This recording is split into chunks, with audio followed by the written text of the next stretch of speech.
So let's say you've been on TikTok for a while and maybe you've posted a few videos of your adult toys on TikTok, but you might have also run into some problems. Maybe they've been taken down for community guideline violations, or maybe you just haven't even gotten any traction.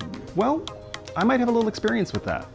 Hey everyone, my name is Derek and I am the owner, creator, and head silicone slinger here at Amavidi, where we make silicone toys for adults. To start, I want to change your mindset when it comes to TikTok. Creators think that TikTok wants to find viewers for videos, but actually that's backwards. TikTok wants people to spend as much time on the app as possible, so they actually want to find the right video for the viewer, not the other way around.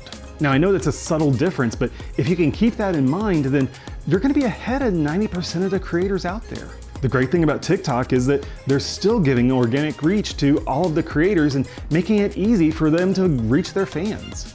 Now, I'm not one to brag, but I've had a little bit of success on TikTok, and I'm gonna show you some stats to give you an idea of where I'm coming from. Almost 12 million views in total, 4.2 million views on my best video by itself, 100,000 followers, $400 from the Creator Fund, woohoo. And in the last 60 days, I've had over 75,000 profile views, 20,000 hits on my website from TikTok, and 8,000 hits on my Etsy store from TikTok. Now, how long did it take me to get those numbers? Well, I've been on TikTok for about 18 months, but if I'm honest, I didn't really start taking it seriously until about a year ago. I'll totally admit that in the first few months, I had no idea what I was doing, but since then, I think I've learned a few things. Now, if I were to guess, I think we've got about another 12 to 18 months before TikTok changes the algorithm and makes it harder for us to reach our fans. Maybe less. So if you can make TikTok work for you, and I don't think there's any reason you can't, then now's a great time to jump in and make it work for you. First, let's talk about some do's and don'ts. Do's show your process. People love to see behind the scenes stuff. And don't show the final product if it's adult in nature. Do TikTok lives if you can. People love to get to know the creator. And if your products are adult in nature, then don't call it what it is. It's not an adult toy, it's a sculpture. And learn to talk in code so you can keep it PG-13. Okay, so how did I do it? Well, I think there are 3 things that got me the results that I have. Now I have to say, this is what worked for me and it'll probably work for you, but do your own research and experiment. First, video length. TikTok is fast and furious and you've got seconds to catch people's attention. Unless you have a great story, people are gonna swipe within seconds. I shoot for 15 to 20 seconds. This works for my style and I know I can capture people's attention for that long. Cut out everything except for the action. For me, that's the pour itself. Start with the first few seconds of the pour to build a little bit of tension, and then cut to the last 10 seconds of the pour.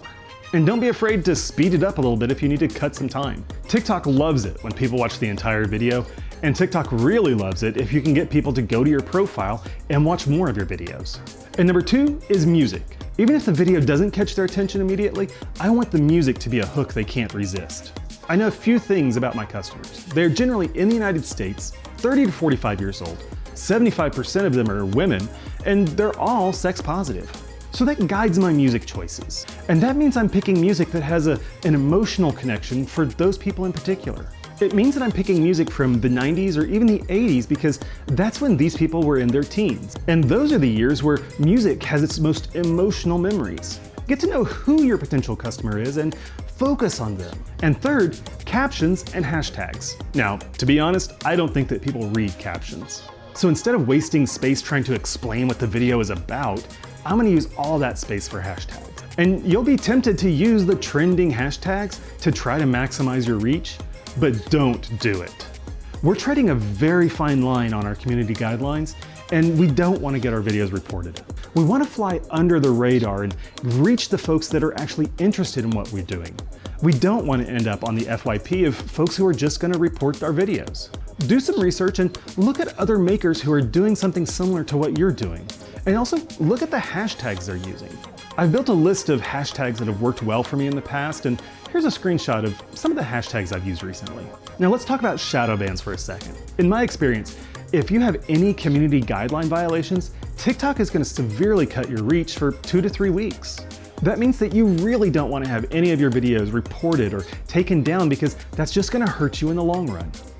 Hey, Future Derek here. I forgot to record this with the rest of it, so I'm going to slip this in at the end and we'll hope it works out. There are certain things that TikTok is looking for in a good video.